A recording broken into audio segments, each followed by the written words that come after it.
அண்டம் முழுதும் ஒன்றினுள் அடக்கம். அதுவே ஆனை முகமெனும் ஓங்கார விளக்கம். சுழலும் கோள்கள் அவன் சொல் கேட்கும். அவனை தொழுதால் போதும் நல்லதே நடக்கும். ஆனை முகனை தொழுதால் நவக்கிரகங்களும் மகிழும். நல்லதே நடக்கும், நல்லதே நடக்கும்.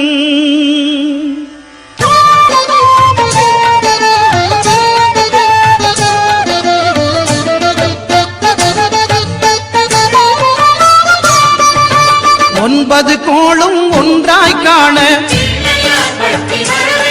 அங்கு கற்பகம் என்னும் கடவுளின் மெய்யில் 9 கோளும்